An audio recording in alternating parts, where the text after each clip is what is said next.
የነዳጅ ጉዳይ ቀዳሚ መረጃችን ነው። የኢትዮጵያ ነዳጅና ኢነርጂ ባለስልጣን ምክትል ዋና ዳይሬክተርን ጨምሮ በገበያ ላይ የነዳጅ እጥረት እንዲከሰት አድርገዋል የተባሉ 13 ግለሰቦች ላይ ክስ መመስረቱ ታውቋል። ቲክቶከሯና በማህበራዊ ሚዲያ ላይ በስፋት የምትታወቀው በረከት ገበሬዋ ወይም በረከት ወርቁም በከፍተኛ ነዳጅ ማጭበርበር ወንጀል ከተከሰሱት የስም ዝርዝር ውስጥ ተካታለች።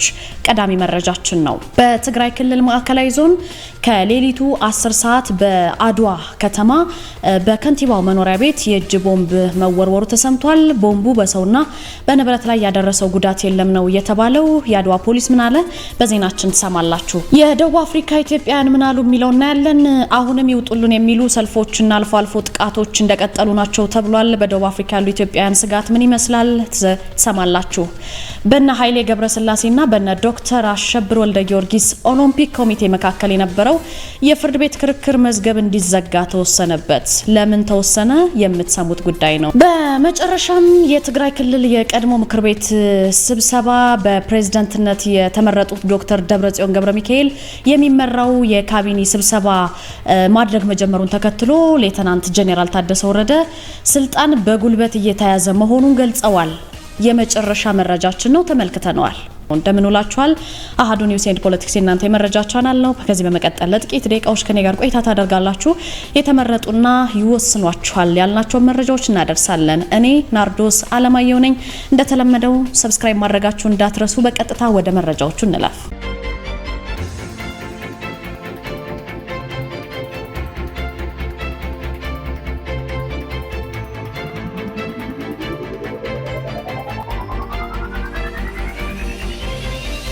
የቀዳሚ መረጃችን የተከሰሱ ግለሰቦችን እንመለከታለን። የኢትዮጵያ ነዳጅና ኢነርጂ ባለስልጣን ምክትል ዋና ዳይሬክተርን ጨምሮ በገበያ ላይ የነዳጅ እጥረት እንዲከሰት አድርገዋል የተባሉ 13 ግለሰቦች ላይ ክስ መመስረቱ ተሰምቷል። በዚህ ጉዳይ በማህበራዊ ሚዲያ ላይ በስፋት የምትታወቀው በረከት ገበሬዋን ጨምሮ ሌሎችም እንደተካተቱበት ነው የተሰማው። የክስ መዝገቡ ለፌዴራሉ ከፍተኛው ፍርድ ቤት ልደታ ምድብ 3ኛ የሙስና ጉዳዮች ወንጀል ችሎት ነው የቀረበው። ተከሳሾቹ ግን እነማን ናቸው ሚለውን ስንመለከት አንደኛ አቶ ዲባራ ፉፋ የባለስልጣኑ ምክትል ዋና ዳይሬክተር፣ ሁለተኛ አቶ ሹማለም ብርሃኔ የኢትዮጵያ ነዳጅ አቅራቢ ድርጅት ዋና ዳይሬክተር፣ ሶስተኛ አቶ እስጢፋኖስ ጌትነት የነዳጅ አቅርቦትና ስርጭት ክትትል ባለሙያ፣ አራተኛ አቶ ይላቅ አወቀ፣ አምስተኛ አቶ አበላ ግዛው፣ ስድስተኛ አቶ ጌታቸው አሞኘ፣ ሰባተኛ ወይዘሮ በረከት ወርቁ ወይም በረከት ገበሬዋ፣ ስምንተኛ አቡሽ አያለ ገነት፣ ዘጠነኛ አቶ ይልቃሌኔ ሰው፣ አስረኛ የኛ ፔትሮሊየም ኃላፊነቱ የተወሰነ የግል ማህበር፣ 11ኛው አቶ አስማ አለም ምህረቱ፣ 12ኛ አቶ አባይነህ አወልና 13ኛ አቶ ብስራት አበባው ናቸው። ክስ አንድን ስንመለከት አንደኛ፣ ሁለተኛና ሶስተኛ ላይ የጠቀስንላችሁ ተከሳሾች ከመመሪያ ውጪ ለተቋማት የነዳጅ ግዢ ፈቃድ በመስጠት እና ከሰባተኛ ተከሳሽ በረከት ወርቁ ወይም በረከት ገበሬዋ ጋር በመመሳጠር ተከሳሿ 466,058 ሊትር ነጭ ናፍጣ በኮንትሮባንድ ለወርቅ አምራቾች እንድትሸጥ አድርገዋል። በዚህም በመንግስት ላይ ከ8.4 ሚሊዮን ብር በላይ ጉዳት ነው ያደረሱበት። በገበያ ላይ የነዳጅ እጥረት እንዲከሰትም አድርገዋል ይላል ክሱ። ግለሰቦቹ ስልጣንን አላግባብ በመገልገል ከባድ የሙስና ወንጀል እንደፈጸሙ ይገልጻል። ክስ ሁለትን ስንመለከት አንደኛ፣ ስድስተኛና ስምንተኛ ተከሳሾች ላይ ቀደም ሲል የተጠቀሱ ግለሰቦች በጥቅም በመመሳጠር ስምንተኛ ተከሳሽ በድምሩ ከ1,284,000 ሊትር በላይ ነዳጅ ያለ አግባብ እንዲያገኝ በማድረግ በመንግስት ላይ ከ22.59 ሚሊዮን ብር በላይ ጉዳት እንዲደርስና የነዳጅ እጥረት እንዲከሰት አድርገዋል ይላል። አንደኛና ስድስተኛ ተከሳሾች በዋና ወንጀል አድራጊነት እንዲሁም ደግሞ ስምንተኛ ተከሳሽ በልዩ ወንጀል አድራጊነት ስልጣንን አላግባብ በመገልገል ከባድ የሙስና ወንጀል ክስ ነው የተመሰረተባቸው። ሶስተኛውን ክስ እንመለከተው ዘጠነኛ ተከሳሽ ወይም የኛ ፔትሮሊየም ኃላፊነቱ የተወሰነ የግል ማህበር ባለቤቱና ስራ አስኪያጅ ከህግ አግባብ ውጪ የነዳጅ አካፋፋይነት ፍቃድ እንዲያገኝ በማድረግ በመንግስት ላይ ከ21.3 ሚሊዮን ብር በላይ ጉዳት አድርሷል። አንደኛ፣ አራተኛና አምስተኛ ተከሳሾች በዋና ወንጀል አድራጊነት እንዲሁም ዘጠነኛ ተከሳሽ በልዩ ወንጀል አድራጊነት በፈጸሙት ስልጣንን ያላግባብ መገልገል ከባድ የሙስና ወንጀል ነው የተከሰሰው። ክስ አራትን ስንመለከት 11ኛ 12ኛ እና 13ኛ የመጨረሻ ተከሳሾች ናቸው። የነዳጅ ጭነትና ግዢ ሀገር አቀፍ የነዳጅ ሰንሰለት ስርዓትን በመጣስ በአጠቃላይ ከ1.9 ሚሊዮን ሊትር ነዳጅ መንግስት እንዳይቆጣጠረው አድርገዋል። መንግስት ድጎማ ያደረገበትን ነዳጅ ከጅቡቲ በመጫን 17.8 ሚሊዮን ብር በላይና በገንዘብ በማይገመት ጉዳት በማድረስ በዋና ወንጀል አድራጊነት የመንግስትን ስራ በማይመች አኳኋን በመምራት ከባድ የሙስና ወንጀል ክስ ተመስርቶባቸዋል ይላል ፍርድ ቤቱ። የክስ መቃወሚያ ለመስማት ለግንቦት 10 ቀጠሮ መያዙን የተገለጸው። በትግራይ ክልል ማዕከላዊ ዞን አድዋ ከተማ ከሌሊቱ 10 ሰዓት ሚያዝያ 23 በከተማዋ ከንቲባ መኖሪያ ቤት የእጅ ቦምብ መወርወሩ ተሰምቷል። ቦምቡ በሰውና በንብረት ላይ ያደረሰው ጉዳት የለም ነው የተባለው። ከከተማ እስከ ክልል የተቀናጀ ፖሊሳዊ ምርመራም ተጀምሯል ይላል የአድዋ ፖሊስ። በትግራይ ክልል እንግዲህ ማዕከላዊ ዞን የምትገኘው አድዋ ከተማ ሚያዝያ 28 ከሌሊቱ 10 ሰዓት በከተማዋ ከንቲባ መኖሪያ ቤት የእጅ ቦምብ መወርወሩን የአገር ውስጥ መገናኛ ብዙሃን ይዘግባሉ። የተወረወረው ቦምብ ሳይፈነዳ ቀርቶ በሰውና ንብረት ጉዳት ላይ አልደረሰም ሲል የአድዋ ከተማ ፖሊስ ገልጿል። ድርጊቱ የሽብር ተግባር መሆኑን የጠቀሰው ፖሊስ የድርጊቱ ፈጻሚዎችን ለመያዝ ግን ከከተማ እስከ ዞንና ክልል የተቀናጀ የጸጥታ አካላት ስራ እየተካሄደ እንደሆነ ነው ያስረዱት። ፖሊስ በሰጠው ቃል ደግሞ ድርጊቱን አውግዞ ህዝብ የድርጊቱ ፈጻሚዎች በቁጥጥር ስር እንዲውሉ አጋዥ ሚናውን እንዲጫወትም ጥሪ አቅርቧል። በትግራይ የፕሬዝዳንት ጽህፈት ቤት እንዲሁ ማክሰኞ ሚያዝያ 26 2018 ምሽት ላይ የቦምብ ፍንዳታ ማጋጠሙ የሚታወስ ነው። የድርጊቱን ፈጻሚ ለመያዝ ክትትል ይደረጋል ቢባልም እስካሁን የተሰማ ነገር የለም። ባለፉት ወራት በመቀሌ ዩኒቨርሲቲ ውጭ አያጥርም በአጠቃላይ 3 የቦምብ ፍንዳታዎች አጋጥመው እስካሁን ስለ ድርጊቱ ፈጻሚዎች ለህዝብ የቀረበ የተረጋገጠ መረጃ የለም።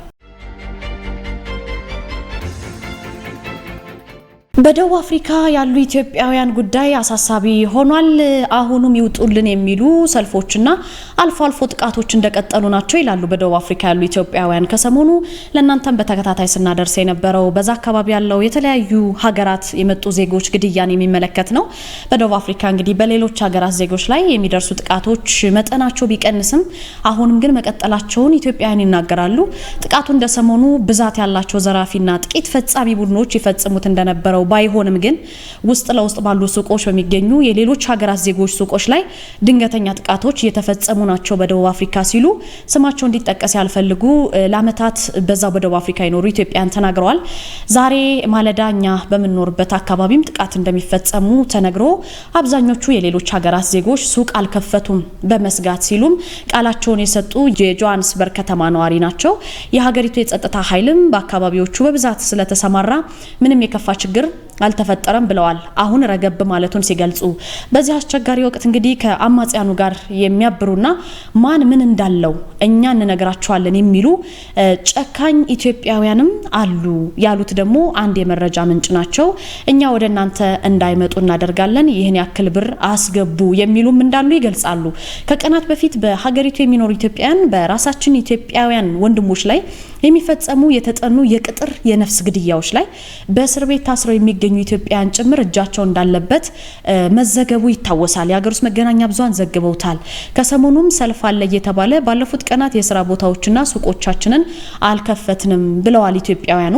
በሚቀጥሉት ቀናትም መሰል ማስፈራሪያዎች ስላሉ ሱቅ ለመክፈት ስጋት እንደያዛቸው በደቡብ አፍሪካ የሚኖሩ ኢትዮጵያውያን ለሀገር ውስጥ መገናኛ ብዙሃን ስጋታቸውን ገልጸዋል። የኢትዮጵያን የውጭ ጉዳይ ሚኒስትር መግለጫ ማውጣቱ ጥሩ ነው ሲሉም ነዋሪዎቹ ይሄ ተጠናክሮ ሊቀጥል እንደሚገባና መፍትሄ እንዲያገኝም ጥረት መደረግ እንዳለበት ተናግረዋል። ከሁለት ቀናት በኋላ በፈረንጆቹ ግንቦት 11 2026 በበርካታ አካባቢዎች በሚባል ደረጃ ሰልፍ እንደሚያደርጉ መነገሩንና ኢትዮጵያውያንን ጨምሮ የሌሎችም ሀገራት ዜጎች ደግሞ መረጃ እየተለዋወጡ ስለመሆኑም አክለው አንስተዋል።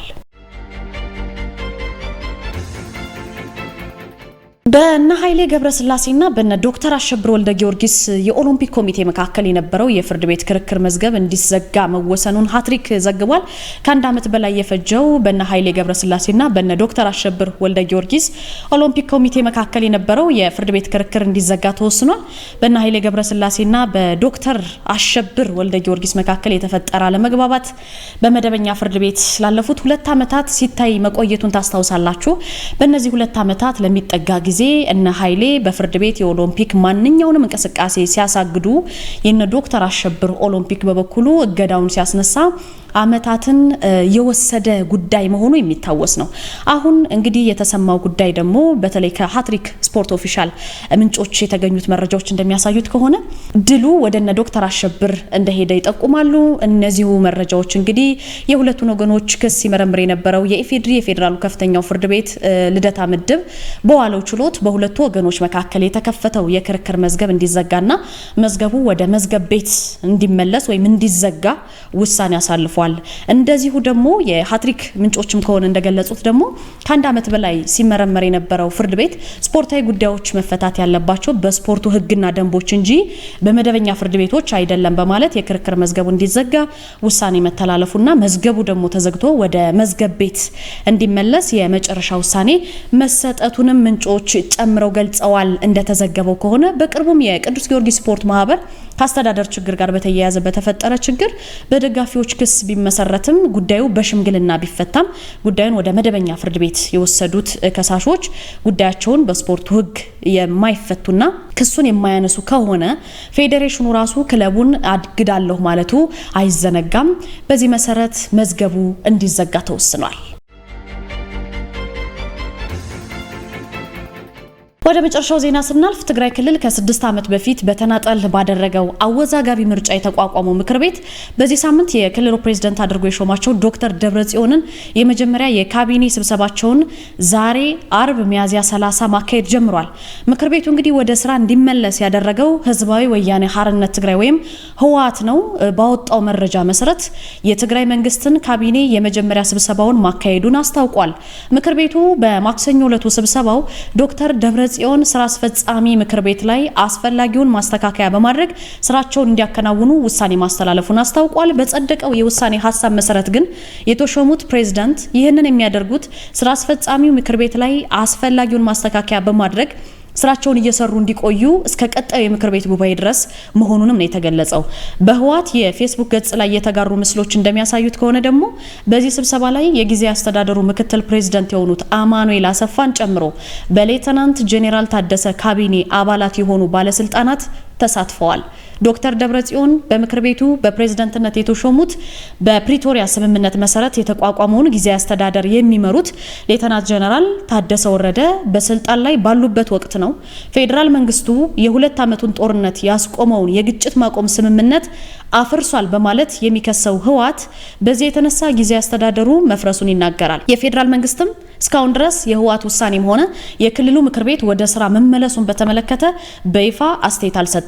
በዚህ ወር መጀመሪያ እንደውም በፌዴራል መንግስት የስልጣን ቆይታቸው በአንድ ዓመት የተራዘመላቸው ፕሬዝዳንት ታደሰ አርብ ዛሬ ባወጡት መግለጫ ማለት ነው ካቢኔው መሰብሰቡን ተቃውመውታል። ፕሬዝዳንት ታደሰ በጽህፈት ቤታቸው የፌስቡክ ገጽ ባወጣው መልእክታቸው ተመርጠናል የሚሉ አካላት ዛሬ በክልሉ ጊዜያዊ አስተዳደር የካቢኔ ስብሰባ አዳራሽ የካቢኔ ስብሰባ መጀመራቸውን ይገልጻሉ። የካቢኔ ስብሰባው እየተካሄደ ያለው በጸጥታ አካላት ጥበቃ እየተደረገ መሆኑንም ጠቅሰዋል። እነዚህ አካላት በአመራርነት የተመረጡት ችግሩ በውይይትና የጋራ መግባባት እንዲፈታ የቀረበውን ጥሪ ወደ ጎን በመተው እንደሆነ ወቅሰውታል ማለት ነው። ይህ አይነቱ ውይይት ያስፈለገው ደግሞ ይህ አይነቱን እርምጃ ተከትሎ ሊመጣ የሚችለውን ጉዳትና መዘዝ ለማስቀረት ሲባል መሆኑን አስረድተዋል። የካቢኔ ስብሰባ መጀመሩ የዛሬን ቀን የቀጣይ አደገኛ መንገድ የተጀመረበት ዕለት እንደሚያደርገውም አሳስበዋል። እሳቸው በዚህ ምክንያት ለሚከተለው መዘዝ ተጠያቂው የጊዜ አስተዳደሩን ስልጣን በጉልበት እየያዘ ያለው ኃይል መሆኑን መግለጽ እፈልጋለሁ ሲሉ አስጠንቅቀዋል። ሌተናንት ጄኔራል ታደሰ በዚህ እርምጃ ምክንያት የሚመጣውን መዘዝ ምን እንደሚሆን መልእክታቸው ላይ አልጠቀሱም። የጊዜ አስተዳደሩ ፕሬዝዳንት ባለፈው ባንድ የበይነ መረብ መገናኛ ብዙሃን ላይ ቃለ መጠይቅ በሰጡበት ጊዜ የፌዴራል መንግስት ጣልቃ ሊገባ እንደሚችል ተናግረው ነበረ። ነገር ግን ራሳቸው ፌዴራል መንግስትን ይህንን እርምጃ እንዲወስን ጥያቄ እንደማያቀርቡም ገልጸዋል ሲል ቢቢሲ ነው የዘገበው። ውድ ቤተሰቦቻችን ለዛሬ አርብ ሚያዝያ 30 የሚያዝያ ወር የመጨረሻውን ዜና ቀረብንላችሁ። አብሬያችሁ የቆየሁት እኔ ናርዶስ አለማየሁ ነበርኩኝ። ስለተከታተላችሁን ከልብ እናመሰግናለን። ቤተሰቦቻችን ስለሆናችሁም አክብሮታችን ከልብ ነው። ሰብስክራይብ በማድረግ ለሌሎች ተደራሽ እንዲሆን ቻናላችንን ተወዳጁት እንላለን። ቀጣዩ ቅዳሜና እሁድ መልካም ረፍት እንዲሆንላችሁ እንመኛለን። በያላችሁበት ጥሩ ምሽት ይሆንላችሁ። ሰላም ለእናንተ የሆኑ ውድ ቤተሰቦቻችን እንደምንስ ቆያችሁ። የአሃዱ ሬዲዮ 94.3 ነው። ነጻነት ኪዳኔ ቴክኒክ አጋሪ ነች። ክብሮም ወርቁ ልሳኑን እየመራው ከእናንተ ጋር ቆያለሁ። አሁን አንኳር ዘገባዎቹን አስቀድማለሁ። ከውይይት ይልቅ ጠብ መንጃን ያስቀደመው የኢትዮጵያ የፖለቲካ ባህል ላይ ውይይት ሊካሄድ እንደሚገባ ተገለጸ። በኢትዮጵያ ለዘመናት የዘለቀውና ከውይይት ይልቅ ለጦርነት ቅድሚያ የሚሰጠው የፖለቲካ ባህል ሊቀየር እንደሚገባ የፌዴራሊዝም አስተምህሮ ማዕከል ነው ያሳሰበው። የማዕከሉ ዳይሬክተር ዶክተር ኃይለ ኢየሱስ ታዬ እንደገለጹት የሀገሪቱ የፖለቲካ እንቅስቃሴ እስካሁን ከጠብ መንጃ ፖለቲካ አልተላቀቀም። ዳይሬክተሩ በማብራሪያቸው የኢትዮጵያ ሀገራዊ ምክክር ባካሄደው አጀንዳ ማሰባሰብ ወቅት በተደጋጋሚ ከሚነሱት የፌዴራሊዝምና የሕገ መንግሥት ጉዳዮች ባሻገር ስር በሰደደው የፖለቲካ ባህል ላይ ትኩረት ተሰጥቶ መወያየትም ያስፈልጋል ብለዋል። የፖለቲካ ባህሉ ካልተቀየረና በሰላማዊ መንገድ ሐሳብን የመለዋወጥ ልማድ ካልዳበረም ለሚነሱ ሌሎች ጥያቄዎች ዘላቂ ምላሽ መስጠት እንደማይቻልም ነው ያስገነዘቡት። በተጨማሪም በፖለቲካው ዘርፍ የአስተዳደር ስርዓቶችን የሚመለከቱ ጽንሰ ሐሳቦች በተሳሳተ አውድ እየተተረጎሙ መሆናቸውን ዶክተር ኃይለ ኢየሱስ ገልጸዋል። በተለይም በዘርፉ ዕውቀትና ልምድ የሌላቸው ግለሰቦች በመገናኛ ብዙሃን ቀርበው ስለ ፌዴራሊዝም፣ ብሔርና ሕገ መንግሥት የሚሰጡት የተዛባ ገለጻ ለማህበረሰቡ የተሳሳተ ግንዛቤ እያጋራ መሆኑን ጠቁመዋል። ጽንሰ ሐሳቦችንም በትክክል አንናገራቸውም። ከታንልቅ የምትለው ተጽዕኖ ፈጣሪ የምትለው ዘፋኝ በለው ወይ ደግሞ በፖለቲካ ብሎ አይሱስ እንደዛ ይላሉ። ጥቁርና ነጭ ነው። ይሄ ብዝሃነት ማስተናገድ ላይ በጣም ችግር አለብና ብዝሃነት እንኳን አናስተናግድም። እኛ ጋር እኮ ፌዴራሊስት የምትለውና አህዳዊ የምትለው እኮ ደግሞ የአንድነት ኃይል የምትለው እኮ ስያሜውም የተሳሳተ ነው።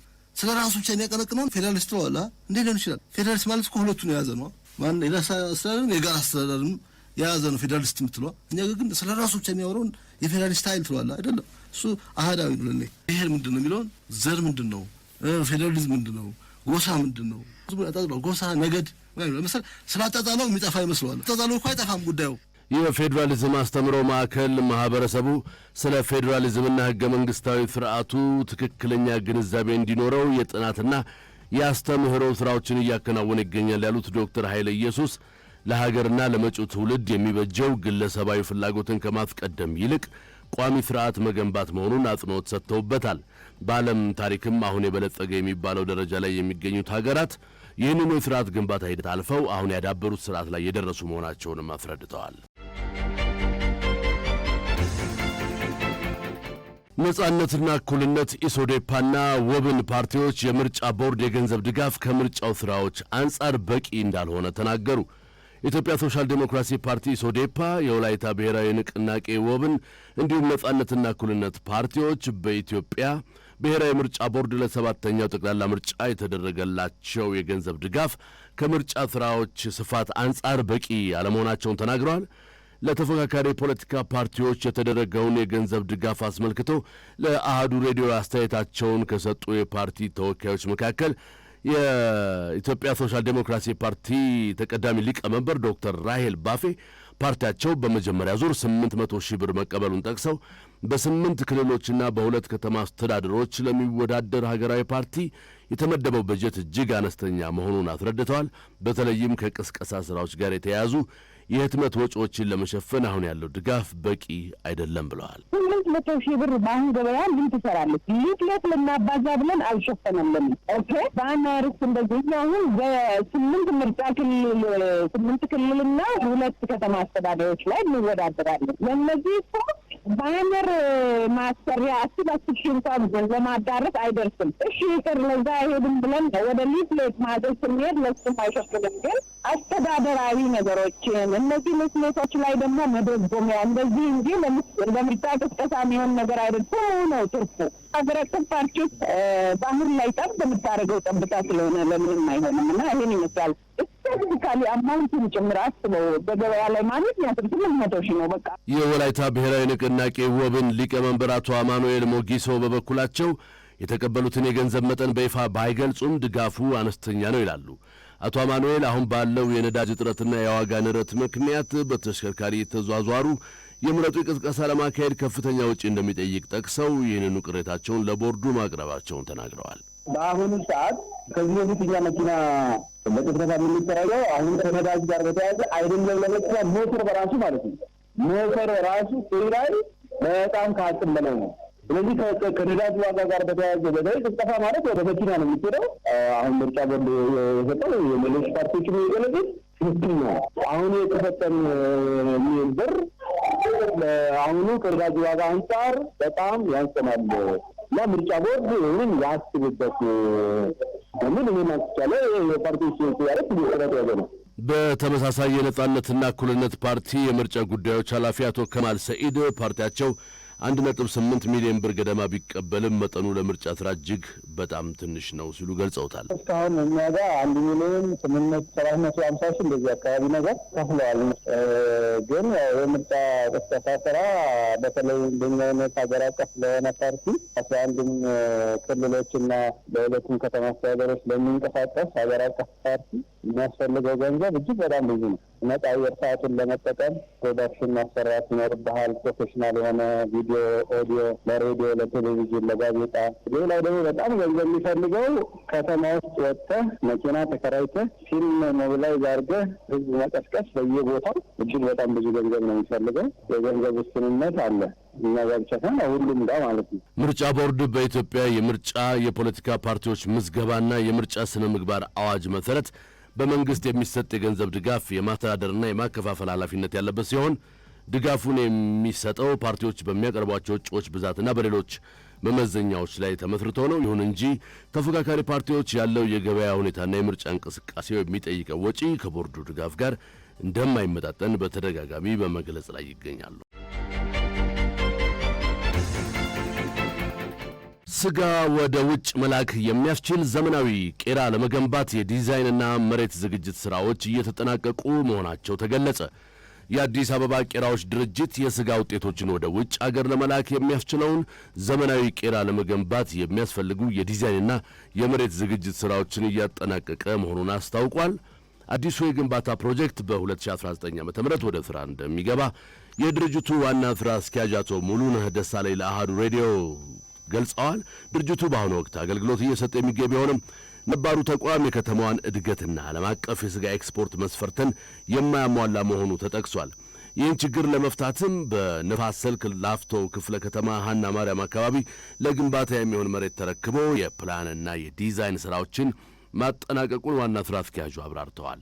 የቄራው ግንባታ ቀደም ብሎ እንዲጀመር ታቅዶ የነበረ ቢሆንም በቦታው ላይ በተከሰተ ህገወጥ የመሬት ወረራ ምክንያት ሳይከናወን መቆየቱ ታውቋል። በአሁኑ ወቅት ግን ግንባታውን ለማስጀመር የሚያስችል ሰፊ ዝግጅት እየተደረገ ሲሆን ፕሮጀክቱ በመንግስትና በግል አጋርነት ወይም በመንግስት በጀት ስለሚከናወንበት ሁኔታ ውይይት እየተደረገ ይገኛል። አዲሱ ቄራ ዘመናዊ ማሽነሪዎችን የታጠቀና የስጋ ውጤቶችን ጥራት ባለው መልኩ ለውጭ ገበያ ለማቅረብ በሚያስችል ቁመና የሚገነባ መሆኑን ተገልጿል። ተቋሙ ወደ አዲሱ ስፍራ እስኪዛወር ድረስም አሁን ባለው ቦታ የሚሰጠውን አገልግሎት የማዘመንና የማሻሻል ተግባራት በትይዩ እየተከናወኑ መሆኑም ተጠቁሟል። ቄራንም የሆነው ግንባታው ምን ይመስላል፣ ምን አይነት መሰረተ ልማቶች ናቸው የሚያስፈልጉት የሚሉት አብዛኞቹ ነገሮች ተጠንተው የተቀመጡ ናቸው። አዲስ አበባ በብዙ ነገር ያው የምታየው የዘመነች የተሻሻለች ስሟን የሚመጠንና የዓለም አቀፍ ተቋም አፍሪካ አንድነት መቀመጫነቷን በሚገባ ሊያሳይ የሚችል ተምሳሌት የሆነች ከተማ ነው ለመፍጠር ጥረት እየተደረገ ያለ። በዚህ ሂደት የአዲስ አበባ ቄራ ያለው እንትን ቀላል አይደለም። በቀጣይ ለኤክስፖርት የሚደረግ የስጋ ምርትን ማምረት ይጠበቅበታል። ስለዚህ አሁን ባለንበት ሁኔታ እነዚህ ነገሮች ኤክስፖርት ለማድረግ የሚያስችል ቁመና ላይ አይደለም እንደሚታወቀው ያለው። ስለዚህ እነዚህን ተግባራዊ ለማድረግ ወደ አዲሱ ቄራ ወይም ደግሞ ወደ ታሰበው ቦታ የሚሄድ እንትኑ የግድ ነው የሚሆነው ማለት ነው። ድርጅቱ አዲሱን የቄራ ግንባታ ፕሮጀክት እውን በማድረግ የሀገር ውስጥ ፍጆታን ከማርካት ባለፈ በዘርፉ የሚገኘውን የውጭ ምንዛሪ ገቢ ለማሳደግ አልሜያለሁ ብሏል። የናይጄሪያ ጦር ከሕፃናት ማሳደጊያ ታግተው የነበሩ 7 ሕፃናትን ነጻ ማውጣቱን አስታወቀ። የናይጄሪያ ጦር ባለፈው ወር ከአንድ የሕፃናት ማሳደጊያ ተቋም ታፍነው የነበሩ 7 ሕፃናትና 2 አዋቂዎችን ማስለቀቁን ይፋ አድርጓል። በናይጄሪያ በተለይም የመንግስት የጸጥታ ቁጥጥር ደካማ በሆነባቸው የገጠር አካባቢዎች የታጠቁ ቡድኖች ገንዘብ ለማግኘት ሲሉ ሰዎችን አግተው መውሰድ የተለመደ ተግባር ሆኗል። ታጣቂዎች ባለፈው ወር በሀገሪቱ ማዕከላዊ ግዛት በሚገኝ የሕፃናት ማሳደጊያ ላይ ጥቃት በመሰንዘራቸው 23 ሕፃናትንና በርካታ አዋቂዎችን አፍነው መውሰዳቸውም ይታወሳል። ከታፈኑት ውስጥ አብዛኛዎቹ ሕፃናት ብዙም ሳይቆዩ የተለቀቁ ቢሆኑም 7ቱ ግን የት እንደደረሱ ሳይታወቅ ቆይቷል። የናይጄሪያ ጦር አዲስ ባወጣው መግለጫ አባሎቹ ባደረጉት የፍለጋና የማዳን ጥረት ቀሪዎቹን ታጋቾች በሰላም ማስለቀቅ ችለዋል ብሏል። ዘገባው የአፍሪካ ኒውስ ነው። ካናዳ ደግሞ ዜጎቿ ወደ ኩባ እንዳይጓዙ አሳስባለች።